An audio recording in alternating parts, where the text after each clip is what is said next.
നമസ്കാരം, ഞാൻ മനാഫ്. ഇന്നത്തെ ദിവസം എല്ലാവർക്കും അറിയാം, ഫെബ്രുവരി 14 സ്നേഹിക്കുന്ന ആളുകളുടെ ദിവസമാണ്. പക്ഷേ ഇന്നത്തെ ദിവസത്തിന് മറ്റൊരു പ്രത്യേകത കൂടിയുണ്ട്. ഇന്നത്തെ ദിവസമാണ് പുൽവാമ അറ്റാക്ക് നടന്നത്. 2019 ഫെബ്രുവരി 14 ഇന്ത്യയെ ഒട്ടാകെ നടുക്കി ഇന്ത്യയുടെ വീരരായ 40 പട്ടാളക്കാർ കൊല ചെയ്യപ്പെട്ട ദിവസമാണ്. യഥാർത്ഥത്തിൽ ഇത്രയും നല്ലൊരു ദിവസം തന്നെ ആ ഒരു ദിവസത്തിന് ഒരു മുറിവേൽപ്പിച്ചുകൊണ്ട് 14 ഇന്ത്യയുടെ ധീര പട്ടാളക്കാർ മരണപ്പെട്ട ദിവസമാണ്.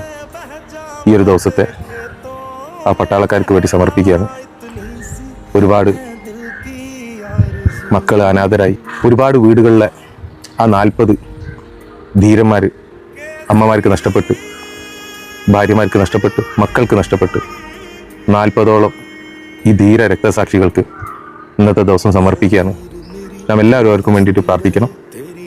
ഇതെങ്ങനെ ഉണ്ടായി, ആരിത് നടത്തി, ഈ ഒരു വിഷയത്തിലേക്കല്ല, പക്ഷേ ഇന്ത്യയുടെ കെട്ടുറപ്പ് എന്താണെന്നുള്ളത് ആ ഒരു ദിവസം ഇന്ത്യ ലോകത്തിന് മൊത്തം കാണിച്ചു കൊടുത്തൊരു ദിവസം കൂടിയാണ്. അതുകൊണ്ട് ഈ രക്തസാക്ഷികൾക്ക് വേണ്ടി പ്രാർത്ഥിക്കുക. ഇന്നത്തെ ദിവസം ആ കുടുംബത്തിൻ്റെ കൂടെ ഇന്ത്യയിലെ എല്ലാ ജനങ്ങളും അണിചേരുന്ന ദിവസമാണ്.